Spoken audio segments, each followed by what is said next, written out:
Hello and welcome back to Shaheen Group of Institutions. We are dealing with modern Indian history lectures for CUET examination preparation, and we have discussed part 1 of colonialism and countryside. In and today's lecture, this is the part 2nd of our modern history series. Our chapter is colonialism and the countryside, and the topics which we are going to discuss is Ho and the Plough, the hills of the Rajat Mahal, and the Santhals. In the last class, we have covered the Bengal and the Zamindars, and we have seen an auction in Burdavan, which is known as Bardhaman. We have also seen the problem of unpaid revenue, and apart from this, we have seen the reason why Zamindars have been defaulted for the payments, and how a new community, a new class in the society emerged, which was known as the Jotedars. So rise of Jotedar is very important, and after that Zamindars resist, and in last we have seen the 5th report. We have covered all these in the previous chapter, in the previous lecture, and in this lecture I am going to discuss the Ho and the Plough, the hills of Rajmahal, the Santhal pioneer settlers, and accounts of Buchanan. इससे पहले की class में हम लोगों ने बंगाल के ऊपर पूरा फोकस किया था, और बंगाल में जो ज़मींदारी सिस्टम को परमानेंट सेटलमेंट में तब्दील किया गया था, उनमें क्या क्या इश्यूज आ रहे थे और क्या प्रॉब्लम्स हो रही थी, 5th रिपोर्ट की रोशनी में हम लोगों ने देखा था. आज की इस क्लास में हम द हो एंड द प्लो, यानी कि फावड़ा या कुदाल और हल.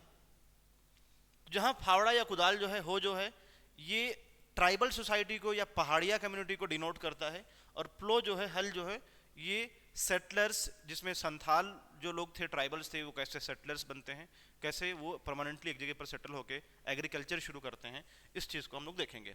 हमारा एरिया ऑफ फोकस रहेगा हिल्स ऑफ राजमहल, और जो कम्युनिटी हमारी फोकस रहेगी वो है संथाल कम्युनिटी. और इसमें हम लोग बुचानन, एक ब्रिटिश ट्रेवलर है, एक ब्रिटिश सर्वेयर है, जो अपनी एक रिपोर्ट तैयार करता है, और उसकी रिपोर्ट के बेसिस पर हम चीज़ों को देखेंगे. So let's start our discussion here. The hoe and the plough. अभी तक हम लोगों ने बंगाल के वेटलैंड पर स्टडी किया है, ठीक है. बंगाल में जो ज़मींदारी सिस्टम इस्टेब्लिश हुआ और जो एग्रीकल्चरल प्रोड्यूस था, उस पर कैसे गवर्नमेंट रेवेन्यू डिमांड्स अपनी बनाती थी. Now we are focusing towards dryer zone. Dryer zone which is located in the Rajmahal hill area, tribal region, and in this region earlier we were in settled cultivation area, and now we are focusing towards shifting agriculture region, and we will see that the frontiers of the peasant economy expanded outwards and shallowing of pastures and forests in Rajmahal hills. राजमहल जो पहाड़ी का क्षेत्र है, इस area में जो पुराने ज़माने से वहाँ पर जंगल थे या जो पास्चर लैंड यानी चरागाह थे, उनको ख़त्म करके कैसे परमानेंटली वहाँ पर एग्रीकल्चर शुरू किया गया है, तमाम चीज़ें इसमें देखने वाले हम लोग, और इसकी वजह से कॉन्फ्लिक्ट्स क्रिएट हुए इलाके में, उसके बारे में भी जानेंगे. तो before we start discussing the impact and the conflict between the Rajmahal hills Paharias and the Santhals, I will focus on a person whose name is Buchanan. Buchanan का पूरा नाम है फ्रांसिस बुचानन, और ये एक फिजिशियन था, डॉक्टर था, और इसने बंगाल मेडिकल सर्विसेज में अपनी सर्विस दिया फ्रॉम 1794 टू 1815.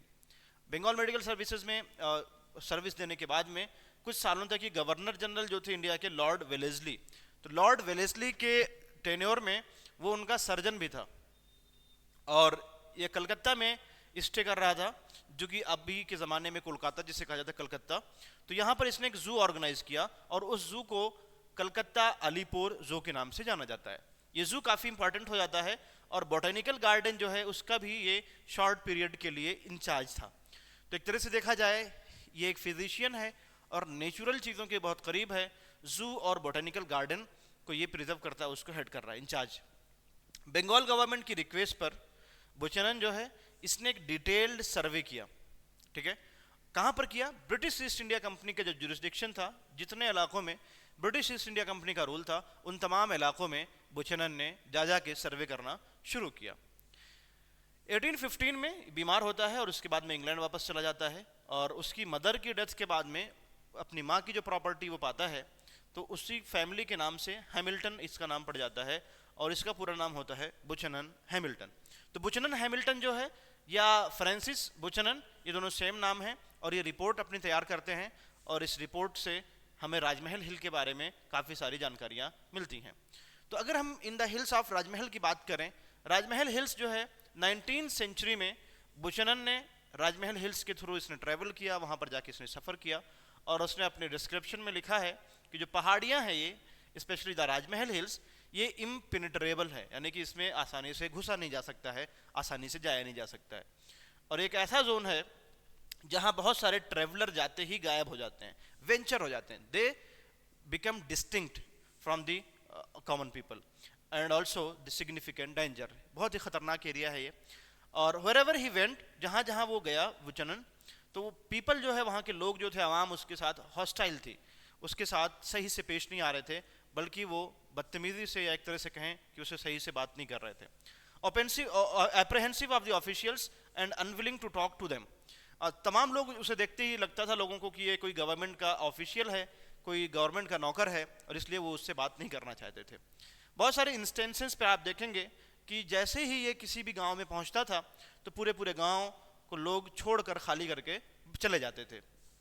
बुचनन का जो जर्नल है, जो इसकी मैगजीन है, इससे हमें हिल फॉक यानी पहाड़ी इलाकों में रहने वाले लोगों के बारे में, जो 19वीं सेंचुरी में रहते थे, उनके बारे में एक विस्तृत जानकारी, बहुत ही डिटेल्ड डिस्क्रिप्शन हमें मिलता है।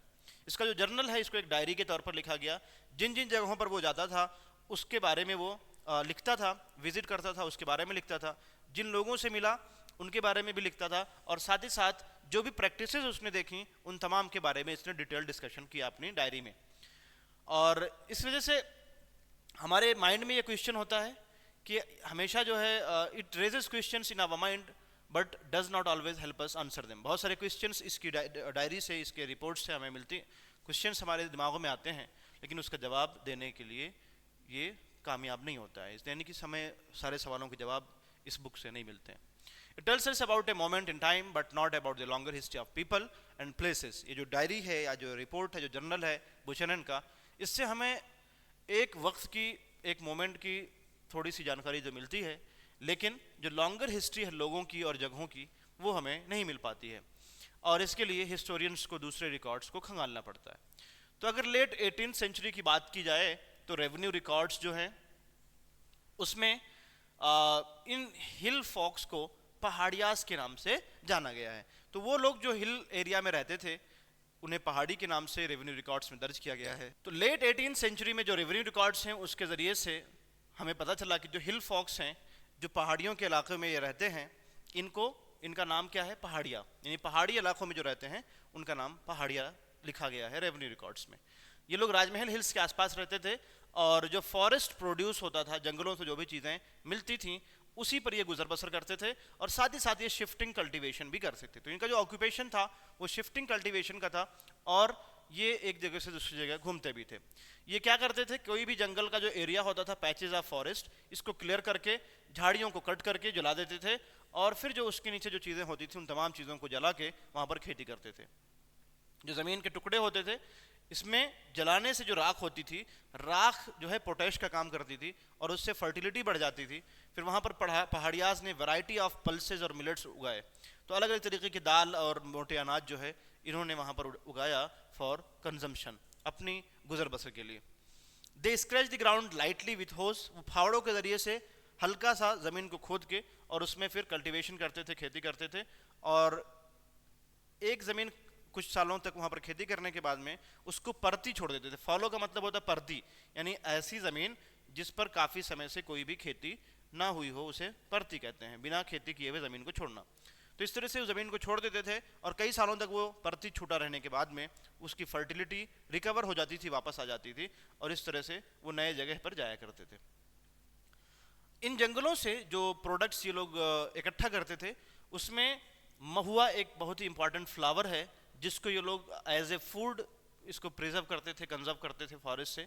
इसके अलावा सिल्क कुकून्स, जिससे वो कीड़े के जो ऊपर के खोल होता है जिससे सिल्क के धागे बनते, रेशम के कीड़े, तो उसकी खेती भी ये लोग करते थे, उसको भी ये लोग कलेक्ट करते थे फॉर सेल, एंड रेजिन्स भी ये लोग इकट्ठा करते थे। इसके अलावा लकड़ियाँ ये लोग कलेक्ट करते थे फॉर द चारकोल प्रोडक्शन। और जो अंडर ग्रोथ होता था जैसे कि ट्रीज के नीचे जो घास फूस उग जाते थे, that is known as undergrowth. तो ये जो पैचेस ऑफ ग्रास थे, इसको ये लोग ऐसे ही छोड़ देते थे for the pasture for cattle, यानी जानवरों को चराने के लिए चरागाह के तौर पर इन जमीनों को यूज करते थे। पहाड़ियाज की अगर लाइफ की बात की जाए तो दे वर्क एज हंटर्स, यानी कि इन्होंने शिकार किया। इसके अलावा शिफ्टिंग कल्टीवेटर्स के तौर पर भी इन्होंने काम किया। इनका एक ऑक्यूपेशन था कि दे फॉलो शिफ्टिंग कल्टीवेशन। तो शिफ्टिंग कल्टीवेशन में क्या होता था कि एक ज़मीन को, जंगल का एक ज़मीन पेड़ों को कट करके साफ करते थे और फिर वहाँ पर ये जो ट्राइबल्स हैं या जो पहाड़ी लोग हैं, हिल फॉक्स हैं, ये उस एरिया में आग लगा देते थे और आग लगाने से जो छोटे छोटे घास फूस होते थे ज़मीन पर, वो सब जल जाता था और उसके राख को मिट्टी में मिला के और उससे फिर खेती करते थे। इसके अलावा इनका एक ऑक्यूपेशन था फूड गैदरर का, यानी कि खाना ये कलेक्ट करते थे जंगल से जाके। इसके अलावा चारकोल प्रोड्यूस करते थे ये, और साथ ही साथ सिल्क वॉर्म रेयरर्स, यानी कि रेशम के कीड़ों को भी पालने का काम इनका था। और ये तमाम चीज़ें जो हैं ये फॉरेस्ट से जुड़ी हुई थी। और ये हटमेंट्स यानी छोटी छोटी झोपड़ियों में रहते थे। टमारिन ग्रोव्स यानी कि जो हल्दी के झाड़ होते हैं उसमें भी रहते थे। और मैंगो के ट्रीज जो हैं, यानी कि आम के पेड़ों के दरख्तों के नीचे ये लोग गुजर बसर करते थे। और जो पूरा ज़मीन है इसको ये अपना, पूरे एंटायर रीजन को, राजमहल हिल्स का जो पूरा इलाका है इसको अपनी ज़मीन समझते थे ये लोग। और इसी से इनकी आइडेंटिटी जुड़ी हुई थी और इसी से इनका सर्वाइवल भी था। यानी इसी ज़मीन के अंदर ही जो पूरा राजमहल हिल्स का इलाका है वहाँ से ही उनकी पहचान थी और साथ ही साथ उसी से उन्हें भोजन भी प्राप्त होता था।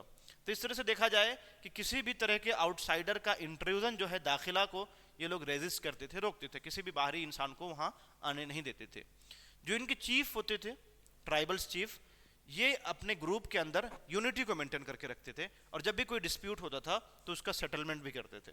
इस तरह से देखा जाए कि जो ट्राइबल लाइफ है, कोई भी बैटल हो रही है या दूसरे ट्राइब या प्लेन पीपल से कभी भी लड़ाई हो गई, तो ये पहाड़िया चीफ जो होते थे ये अपनी कम्युनिटी का प्रोटेक्शन करते थे। इस तरह से अगर देखा जाए, पहाड़ियास का जो बेस था, जिसकी बुनियाद थी, वो पहाड़ों पर थी, हिल्स पर थी। और इस तरह से ये पहाड़ियाज हमेशा प्लेन्स के इलाकों में, मैदानी इलाकों में जाके और जो एग्रीकल्चरिस्ट थे उनको लूटते भी थे। ये कई तरह के ये रेड्स करते थे और ये रेड्स इनकी सर्वाइवल के लिए बहुत ही ज़रूरी था, क्योंकि सारी चीज़ें ये प्रोड्यूस कर नहीं पाते थे। काफ़ी सारी चीज़ें ये लूट पाट करके लाते थे गांव के आसपास के लोगों से और फिर उससे इनका गुजर बसर होता था।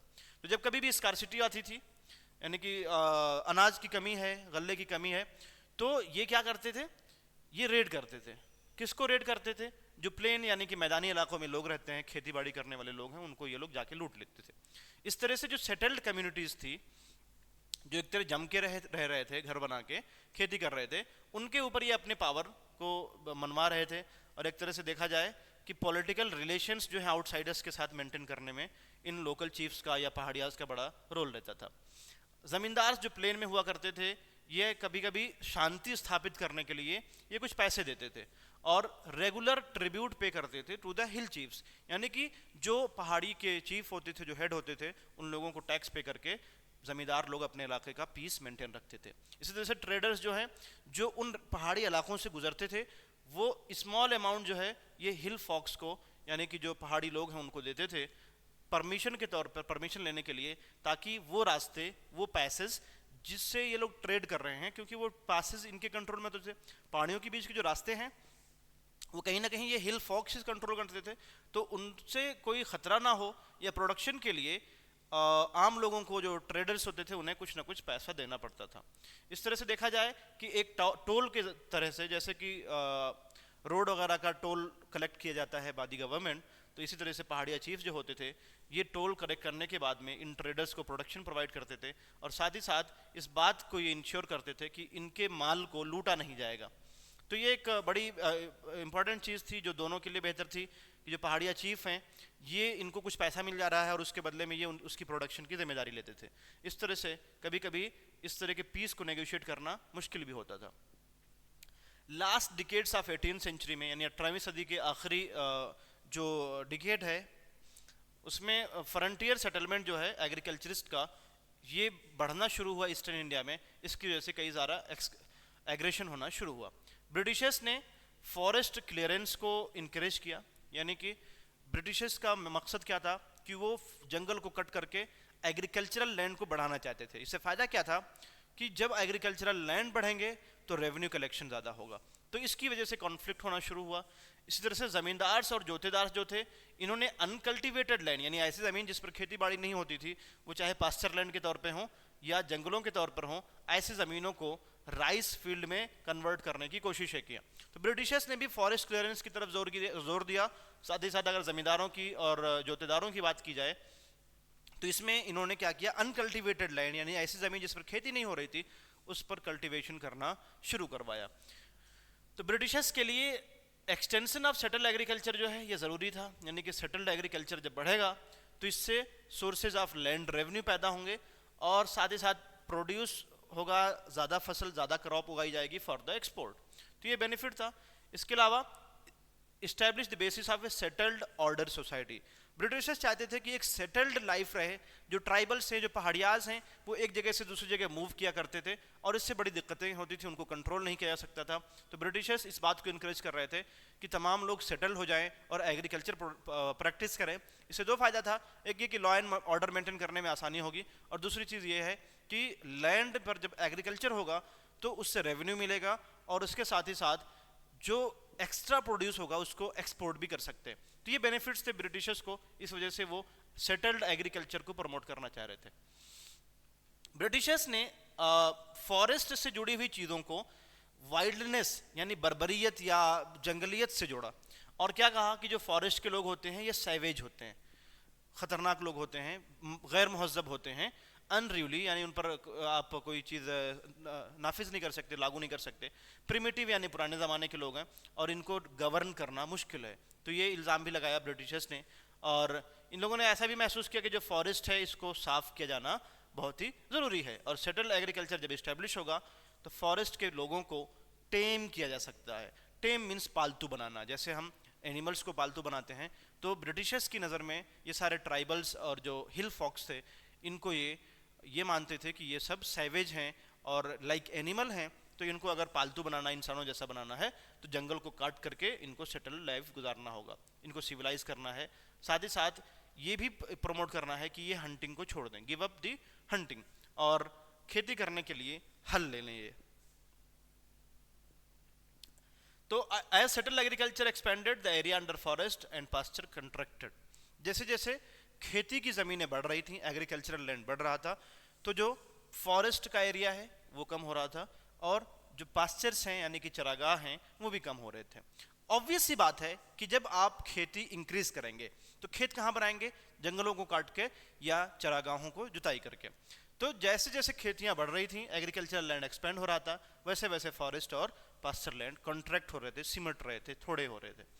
इस वजह से कॉन्फ्लिक्ट हुआ हिल फॉक्स के बीच में और सेटल्ड कल्टीवेटर्स के बीच में, यानी जो एक जगह सेटल होकर खेती कर रहे हैं, किसान हैं, मजदूर हैं, और जो पहाड़ी लोग थे, हिल फॉक्स थे, इनके बीच में कॉन्फ्लिक्ट होना शुरू हो गया।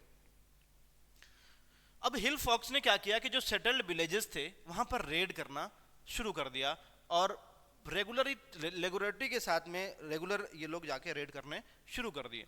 और इसके साथ ही साथ जो फूड, ग्रेन या कैटल होता था सेटल्ड कम्युनिटीज़ का, ये लोग कैप्चर करके अपने पास ले आते थे। इस तरह से जो फ्रस्ट्रेटेड कॉलोनियल ऑफिशियल्स थे, जो ब्रिटिश ऑफिशियल्स से काफ़ी फ्रस्ट्रेट हो गए और इन्होंने बहुत कोशिश किया कि इन पहाड़ियाज को कंट्रोल किया जा सके और इनको ख़त्म किया जा सके, इनके इन्फ्लुएंस को कम किया जा सके, लेकिन इन्हें ये टास्क बड़ा ही मुश्किल मालूम हो रहा था। फिर 1770 में ब्रिटिश गवर्नमेंट ने एक बहुत ही ब्रूटल पॉलिसी, एक बहुत ही सप्रेशन वाली पॉलिसी लेके आए, policy of extermination. Policy of extermination का मतलब यह है कि इनको एलिमिनेट करना, खारिज करना, ख़त्म करना, और इसके लिए इनका शिकार करना शुरू कर दिया, इन पहाड़ियाज को मारना शुरू कर दिया, जान से मारना शुरू कर दिया। लेकिन फिर आफ्टर 10 ईयर्स अगस्टस क्लेवलैंड ये कलेक्टर बने भागलपुर के, और उन्होंने एक पॉलिसी बताई, पॉलिसी ऑफ पैसिफिकेशन। पैसिफिकेशन का मतलब होता है शांत करना। तो जहां पॉलिसी ऑफ एक्सटर्मिनेशन था, इसका बिल्कुल अपोजिट है पॉलिसी ऑफ पैसिफिकेशन। एक्सटर्मिनेशन में क्या था कि तमाम हिल फॉक्स को पकड़ पकड़ कर मार के ख़त्म किया जाए, लेकिन पैसिफिकेशन में क्या है कि अब उन पहाड़ी लोगों को कुछ पैसे देकर उन्हें इसलिए फोर्स किया जाए कि वो अब सेटल्ड कम्युनिटी बनने की कोशिश करे। देखते हैं पॉलिसी ऑफ पैसिफिकेशन क्या है। पहाड़िया चीफ्स जो थे, इन तमाम को एक एनुअल अलाउंसेस मिलने लगा, जो भी पहाड़ी ग्रुपों का हेड होता था, जो चीफ होता था, उसको अलाउंस मिलने लगा ताकि वो अपने लोगों का जो कंडक्ट है, जो व्यवहार है, उसको ठीक कर सके। इनसे एक्सपेक्टेशन की जाती थी कि अपने लोकेलिटी में ऑर्डर मेंटेन करेंगे, ठीक है, और साथ ही साथ अपने लोगों में डिसिप्लिन लेके आएंगे। ये दो मकसद था, एक तो ऑर्डर और दूसरा डिसिप्लिन। लेकिन इससे हुआ क्या कि बहुत सारे पहाड़िया जो चीफ थे, इन्होंने कोई भी अलाउंस लेना, ब्रिटिशर्स से पैसा लेने से मना कर दिया, और जिन लोगों ने एक्सेप्ट कर लिया उनकी कम्युनिटी ने उनकी बात माननी खत्म कर दी। जो उनका अथॉरिटी था, अब लोग ये समझने लगे कि चूंकि ये ब्रिटिशर्स से पैसा ले लिया है, अब ये ब्रिटिशर्स का गुलाम बन गया, ब्रिटिशर्स का नौकर बन गया, तो एक तरह से सबऑर्डिनेट या एम्प्लॉय बन गया है, या उसके स्टाइपेंडरी चीफ, यानी कि स्टाइपेंड ले रहा है ब्रिटिशर्स से। तो इस तरह से पैसिफिकेशन कैंपेन तो जारी रहा, लेकिन पहाड़ियाज जो हैं ये माउंटेन के अंदर जाना शुरू हो गए। यानी कि अभी तक ये फैले हुए थे, अब माउंटेन की जो कोह है, जो उसकी जो उसके पास के एरियाज हैं, वहाँ पर ये छुपने शुरू हो गए, और इस तरह से जो हॉस्टाइल फोर्सेस थी, इनसे बचाने शुरू किए इन लोगों ने। आउटसाइडर्स के साथ में वॉर भी हुआ कई सारा। जब बुचेनन इन एरियाज में ट्रैवल किया 1810 और 11 के दौर में, तो पहाड़ियाज जो हैं इन्होंने सस्पिशन से देखा। मैंने बुचेनन को देखते ही सबको समझ में आ गया कि एक ब्रिटिश ऑफिशियल है, और उससे बात करना लोगों ने छोड़ दिया। तो पैसिफिकेशन कैंपेन का जो पूरा एक्सपीरियंस रहा है, ये बहुत ही ब्रूटल सप्रेशन का रहा है, रिप्रेशन का रहा है, और इस तरह से ब्रिटिश इन्फिल्ट्रेशन जो है इस एरिया में बढ़ने लगा, यानी ब्रिटिशर्स घुसने लगे इन पहाड़िया इलाकों में। तो जो भी वाइट मैन होता था, जो भी ब्रिटिशर्स होता था, उसको एक पावर के तौर पर रिप्रेजेंट करते थे, और ये माना जाता था कि ये इन्हें डिस्ट्रॉय करने आया है, जो आम लोगों की ज़िंदगी है उसको छीनने आया है, और जो जंगल पर और ज़मीन पर उनका कंट्रोल है उसको भी छीनने के लिए आया है। जब भी कोई वाइट मैन या कोई भी ब्रिटिश आदमी ये लोग गांव में देखते थे, तो लोग यही समझते थे कि बस करो, ये तो ब्रिटिशर्स का नौकर आया है और ये हमें यहाँ से भगाना चाहता है। तो इस तरह की प्रॉब्लम्स क्रिएट हुई, और फिर नए नए डेंजर्स आने शुरू हुए। संथाल जो थे ये इस एरिया में फैल रहे थे। तो अभी तक सिर्फ पहाड़िया कम्युनिटी, हिल फॉक्स थे, लेकिन अब एक नई कम्युनिटी इस तरफ आनी शुरू हुई जो संथाल के नाम से जिसे जाना जाता है। संथाल्स ने क्या किया, फॉरेस्ट को क्लियर करना शुरू किया, और जो टिम्बर है, लकड़ी है, उसको काटना शुरू किया। इसके अलावा ज़मीनों को जोतना शुरू किया, और राइस और कॉटन उगाना शुरू कर दिया। तो ब्रिटिशर्स ने इनकी बाद में हेल्प भी किया संथालियों की। तो जैसे जैसे लोअर हिल्स जो था, वहाँ पर संथाल सेटलर्स सेटल होने लगे, और जो पहाड़ियाज थे ये पहाड़ों के और अंदर, राजमहल हिल्स जो है उसके और अंदर जाने लगे। तो एक तरह से जो पहले पहाड़ियाज पूरे इलाके में फैले हुए थे, अब वो पहाड़ के बिल्कुल दर्रों में छुपने की कोशिश करने लगे, और जो पूरा इलाका था वहाँ पर संथाल सेटलर्स आने लगे। अब अगर देखा जाए कि पहाड़िया लाइफ जो थी और जो संथालों की लाइफ थी, सेटलर्स की थी, उसमें क्या फ़र्क था, तो पहाड़िया लाइफ जो है इसको सिंबलाइज किया जाता है हो से। हो मीन्स फावड़ा या कुदाल, ठीक है, फावड़ा या कुदाल। वहीं अगर ये लोग जो प्रैक्टिस कर रहे थे शिफ्टिंग एग्रीकल्चर, तो जो भी पहाड़िया थे या ट्राइबल्स थे, इनका काम क्या था, शिफ्टिंग एग्रीकल्चर को करना। और जो सेटलर्स थे ये प्लॉ यानी हल को रिप्रेजेंट कर रहे थे, यानी कि फुल फ्लेज्ड एग्रीकल्चर को ये रिप्रेजेंट कर रहे थे। तो इस तरह से देखा जाए कि बैटल जो शुरू हो गई हो एंड प्लो के बीच में, इसलिए इस सेक्शन का नाम ही है हो एंड प्लो। अब संथाल जो है एक पायोनियर सेटलर के तौर पर जमकर एक जगह रहने वाले कम्युनिटी बन के उभरी।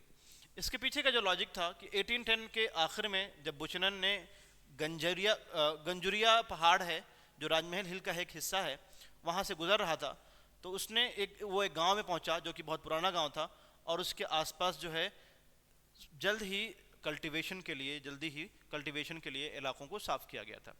तो ये देखता है कि जो यहाँ की सॉयल है, मिट्टी जो है ये रॉकी है, पथरीली है, लेकिन अनकॉमनली फाइन है, यानी खेती की जा सकती है। और जहाँ जहाँ अब बुचनन जा रहा था वहाँ पर देख रहा था कि बेहतरीन किस्म के तंबाकू और सरसों की खेतियाँ हैं, टोबैको एंड मस्टर्ड। तो जो पूछताछ से उसे पता चला कि ये फ्रंटियर्स ऑफ कल्टीवेशन है जिसको संथालों ने एक्सटेंड किया है। तो उसने पता लगाया कि संथालों ने इन एरियाज को साफ करके खेती करना शुरू किया है। They had moved into this area around 1800 के आसपास ये संथाल इस एरिया में आए थे। और फिर जो हिल फॉक्स थे वहाँ पर पहले से, जो वहाँ से पहले पहाड़ी लोग रहते थे, उनको यहाँ से भगा दिया और लोअर स्लोप्स में जो है इन्होंने फॉरेस्ट को क्लियर करना शुरू किया, जंगल को काटना शुरू किया और ज़मीन पर सेटल होना शुरू हो गए। ये एक हिल विलेज है संथाल कंट्री का। इसको लंदन न्यूज़ में 23 फरवरी 1856 को पब्लिश किया गया था। और ये लोअर राजमहल हिल का इलाका है जहाँ पर संथाल लोग आके अपनी अपनी झोपड़ियाँ बना के रहना शुरू हो गए थे। काफ़ी पीसफुल दिख रहा है ये। अब इसके बाद में एक सवाल होता है कि ये संथाल जो है ये राजमहल हिल्स में पहुँचे कैसे, इन्होंने अपनी बस्तियाँ कैसे आबाद की। तो देखो दो तीन रीजंस हैं इसके कि ये बंगाल और उसके आसपास 1780s से ही आने शुरू हो गए थे। फिर ज़मींदारों ने इनको हायर करना शुरू किया। क्यों हायर किया? ताकि वो अपनी ज़मीन पर क्लेम कर सकें। तो ज़मींदारी प्रॉब्लम थी, परमानेंट सेटलमेंट हुआ, टाइमली रेवेन्यू पे नहीं कर पा रहे थे। अब ज़मींदारों को ऐसे वर्कर्स चाहिए थे जो उनकी ज़मीनों पर खेती करें और अच्छा प्रोड्यूस दें। तो इन्होंने संथालों को हायर करना शुरू किया ताकि वो अपनी ज़मीन पर क्लेम कर सकें दोबारा से और कल्टीवेशन को यानी खेती को भी एक्सपेंड कर सकें। इसके अलावा ब्रिटिश ऑफिशियल्स ने भी संथालों का यूज़ किया और उनसे कहा कि तुम लोग सेटल होकर एक जंगल महल बनाओ, ठीक है। इस तरह से जो पहाड़ियाज थे इनको पहले कोशिश किया था ब्रिटिशर्स ने कि इनको एक सेटल्ड एग्रीकल्चरिस्ट में ट्रांसफ़र किया जाए, लेकिन ये ब्रिटिशर्स फेल हो गए। फिर ब्रिटिशर्स संथाल की तरफ मुतवज्जो हुए। तो पहले इन्होंने पहाड़ियाज को सेटल बनाने की, सब बनाने की कोशिश किया और ये कोशिश किया कि ये शिफ्टिंग कल्टीवेशन को छोड़ के, हंटिंग को छोड़ के सेटल्ड लाइफ को जीना शुरू करें। लेकिन फिर क्या हुआ, संथाल्स जो है इनको ये कामयाब हो गए पालने में। और इस तरह से देखा जाए पहाड़ियाज जो थे इन्होंने जंगलों को काटने से मना कर दिया और ये हल भी नहीं उठाना चाह रहे थे, ये फावड़े से ही खेती करना चाह रहे थे। लेकिन जो संथाल थे ये इसके बिलमुकाबिल एक आइडियल सेटलर के तौर पर उभर के सामने आते हैं। इन्होंने सबसे पहले फॉरेस्ट को साफ करना शुरू किया और ज़मीन को बहुत ही मेहनत के साथ जोतना शुरू किया और इसकी वजह से ये कल्टीवेशन शुरू हुई, एग्रीकल्चर शुरू हुई। तो संथाल जो हैं इनको ज़मीनें दी गई और इनको हौसला दिया गया कि ये राजमहल हिल्स के आसपास जाके सेटल हो जाएं। फिर 1832 में एक पूरे ज़मीन का एरिया जो है उसको डिमार्केट किया गया कि ये जो है ये एरिया ये संथाल्स के लिए रहेगा और इसका नाम रखा गया दामने कोह, यानी कि राजमहल हिल्स का जो पूरा दामन है, जो वसी व आरिज इलाका है, उसी को दामने कोह का नाम से डेजिग्नेट किया गया बाय द ब्रिटिश। और इसको लैंड ऑफ द संथाल्स कहा गया कि ये संथालों की ज़मीन है, यहाँ पर सेटल हो, एग्रीकल्चर करो और अच्छे से ज़िंदगी गुजारो। अब जहाँ पर ये रहते थे वहाँ पर इन लोगों ने हल के ज़रिए से खेती करना शुरू किया। इस तरह से ये लोग सेटल्ड पीजेंट बन गए। अब जो ये संथाल को लैंड ग्रांट मिला था, ज़मीन मिली थी ब्रिटिशर्स की तरफ से, उनको ये कहा गया कि जो तुम्हारी ज़मीन है इस पर हर साल जो है 1/10 एरिया जो फॉरेस्ट का एरिया है इसको क्लियर करके यहाँ पर खेती करो। तो पहले 10 सालों तक ये कहा गया कि हर साल 1/10 जो है 10% एरिया को क्लियर करके वहाँ पर खेती करनी है। फिर जो टेरिटरी थी, पूरा इलाका था, इसको सर्वे किया गया और मैप बनाया गया। इस तरह से इनक्लोज्ड बाउंड्री पिलर्स बनाए गए और उसको जो सेटल्ड एग्रीकल्चरिस्ट थे प्लेन एरिया में और साथ ही साथ जो पहाड़ियाज थे पहाड़ी के, उनसे अलग कर दिया गया। देखो यहाँ पर दो कम्युनिटी है। एक तो पहले से वेल सेटल्ड किसान वाला ग्रुप था जो मैदानी इलाकों में रहते थे और एक पहाड़िया कम्युनिटी थी जो जंगलों में रहते थे। और ये जो संथाल हैं ये बीच की कम्युनिटी है, ये ना तो पहाड़िया है ना ही सेटल्ड है, बल्कि they are going to become settled community. तो इनको बीच में रखा और एक तरफ पहाड़ी इलाके हैं और एक तरफ सेटल्ड कम्युनिटी है, बीच में इन्हें रखा गया और कहा गया कि इस एरिया में ही आपको खेती करनी है। उसकी फेंसिंग कर दी गई और इस तरह से दामिने को जो है इसको संथाल सेटलमेंट के नाम से जाना गया, जो कि तेज़ी से बढ़ना शुरू हुआ। तो स्टार्टिंग में 1838 में अगर देखा जाए तो टोटल 40 संथाल विलेजेस थे और वही 1851 में जाके इन विलेजेस की तादाद जो है 1473 हो गया, 1473। काफ़ी ज़्यादा नंबर्स में इनके गांव बढ़ने शुरू हुए। साथ ही साथ पॉपुलेशन की बात की जाए तो ये भी काफ़ी बढ़ गई, 3000 से 82,000 इनकी आबादी उस एरिया में हो गई। इसके अलावा कल्टीवेशन भी बढ़ा और जो रेवेन्यू फ्लो था कंपनी का वो भी बढ़ा। इस तरह से संथाल मिथ और सॉन्ग्स जो हैं इसमें आप देखेंगे कि 19th सेंचुरी में एक लॉन्गर हिस्ट्री ऑफ ट्राइबल देखने को मिलता है। यानी कि ये लोग पहले संथाल जो है ये कॉन्टिन्यूस मोबिलिटी में थे और ये एक ऐसी जगह की तलाश में थे जहाँ जाके ये लोग सेटल हो सकें।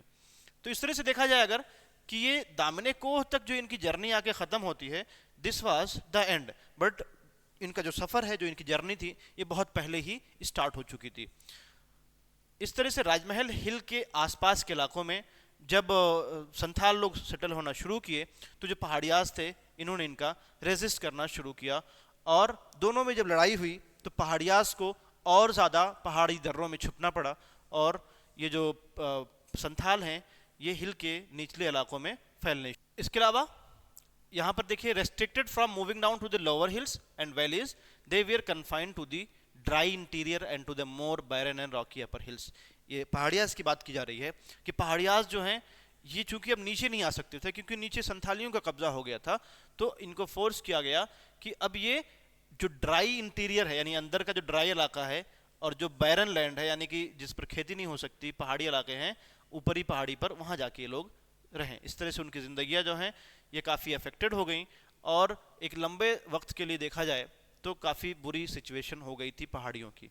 इसके अलावा शिफ्टिंग एग्रीकल्चर जो है ये नई नई जगहों पर मूव करने पर ही डिपेंडेंट था, यानी कि अभी तक ये लोग एक जगह से दूसरी जगह मूव करते थे तो शिफ्टिंग कल्टीवेशन इनका अच्छा चल रहा था, अब वो भी अफेक्टेड होने लगा क्योंकि ये एक ही एरिया में कन्फाइन होके रह गए थे, चारों तरफ से संथालों ने आके कब्जा कर लिया था। तो जो मोस्ट फर्टाइल सॉइल थी, सबसे ज़्यादा ज़रख़ेज़ ज़मीन जो है, उपजाऊ ज़मीन है, वो इनएक्सेसिबल हो गई थी, और इस तरह से जो दामिन का हिस्सा है पहाड़ियाज अब वहाँ पर सस्टेन नहीं कर सकते थे, कल्टीवेशन नहीं कर सकते थे। तो इस वजह से the forest of the region were cleared for cultivation, the hunters amongst them also faced problems। जब जंगलों को काटना शुरू किया संथालों ने और ब्रिटिशर्स ने इसको प्रमोट करना शुरू किया, तो चूंकि जो एनिमल्स जंगलों में पाए जाते हैं अब उनका शिकार भी नहीं हो पाएगा सही से, तो ये भी दिक्कत होने लगी कि जो हंटर्स हैं वो अब शिकार भी नहीं कर पा रहे थे।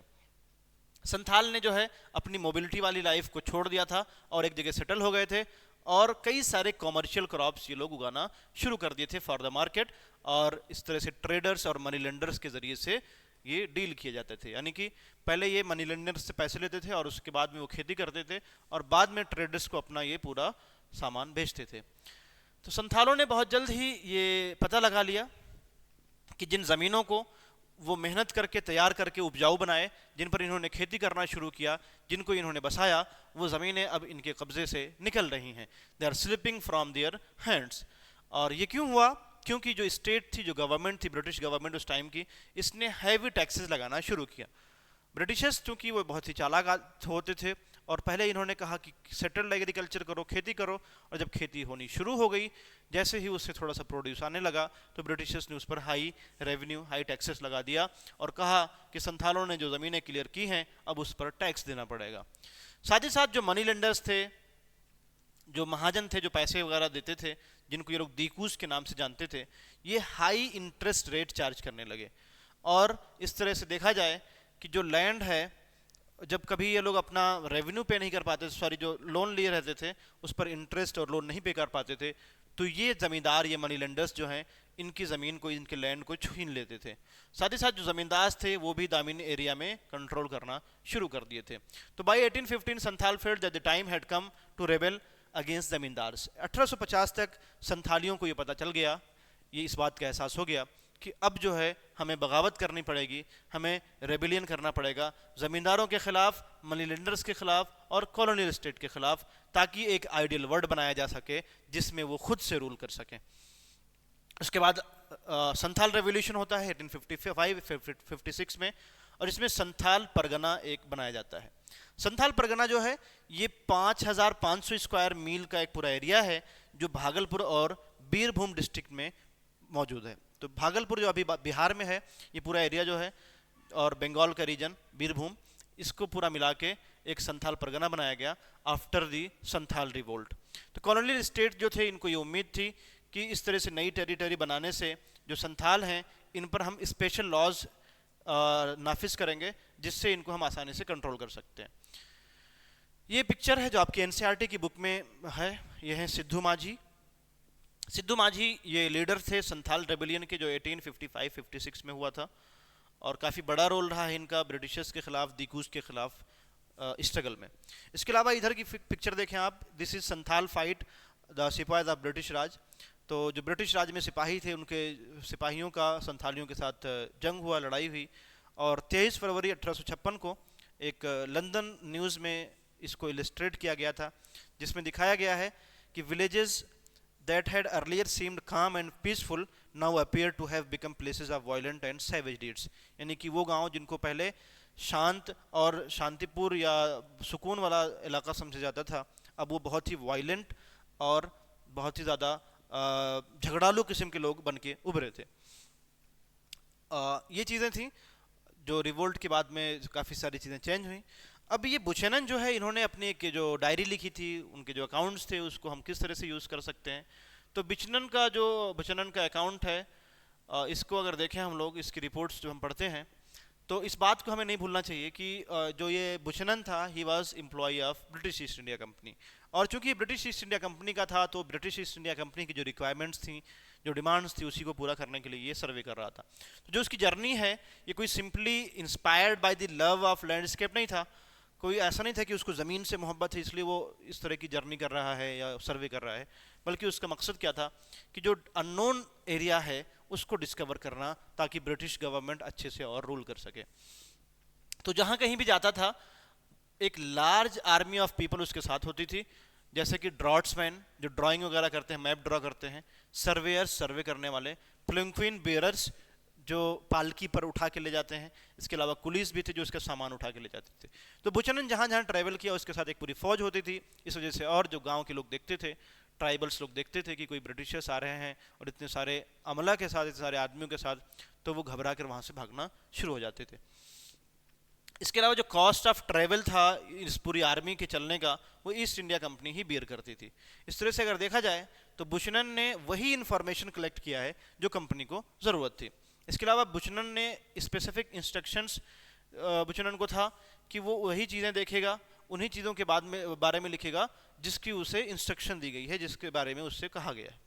तो जब वो किसी भी गांव में अपनी आर्मी के साथ पहुंचता था, तो इमीडिएटली उसको एक सरकार का एजेंट लोग मान लेते थे. तो उसको एक एजेंट ऑफ सरकार के तौर पर देखते थे और इसलिए कोई उससे बात करना नहीं चाहता था. तो जैसे जैसे कंपनी ने अपनी पावर को कंसोलिडेट करना शुरू किया, कॉमर्स को एक्सपेंड किया, तो कंपनी चाहती थी कि नेचुरल रिसोर्सेज का एरिया हमें मिले, ताकि उस पर कंट्रोल किया जा सके और एक्सप्लॉइट किया जा सके.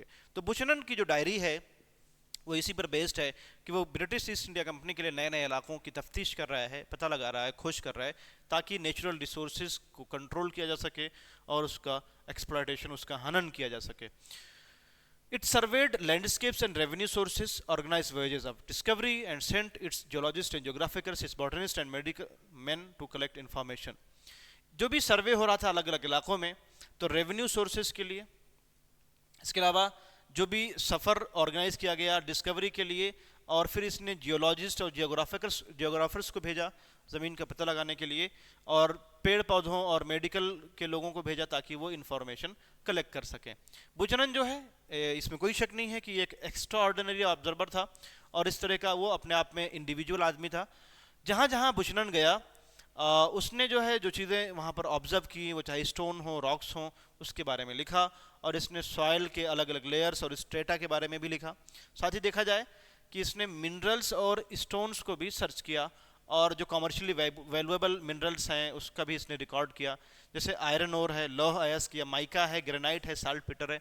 इन तमाम चीज़ों की दरियाफ्त इसने किया कि कहाँ पर क्या क्या चीज़ें पाई जा रही हैं.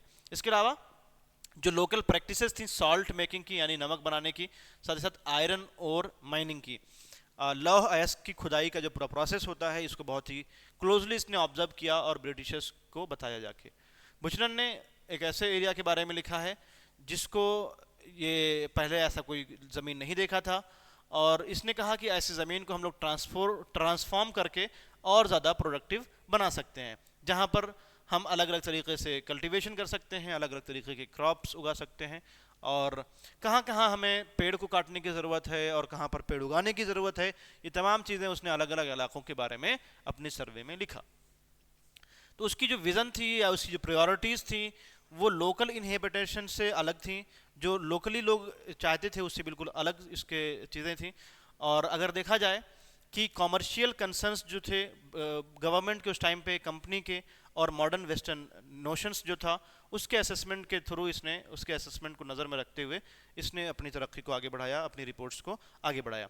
और इस तरह से जो फॉरेस्ट ड्वेलर्स की लाइफ स्टाइल थी उसको इसने क्रिटिसाइज़ किया, साथ ही साथ जो एग्रीकल्चरल लैंड्स में चेंज करने की बात की। तो पूरा जो इसमें जो पूरी डिस्कशन है हमारी, कि इसमें हम लोगों ने देखा कि कैसे ब्रिटिश गवर्नमेंट, मनी लेंडर्स और ज़मींदार्स इस बात की कोशिश कर रहे हैं कि ट्राइबल सोसाइटी ख़त्म हो और उसकी जगह पर सेटल्ड एग्रीकल्चरिस्ट इस्टेब्लिश हो, और इसके ज़रिए से रेवेन्यू कलेक्शन में भी फ़ायदा होगा और सारी चीज़ें होंगी और उन्हें सेवेज से सिविलाइज्ड बनाया जा सकता है।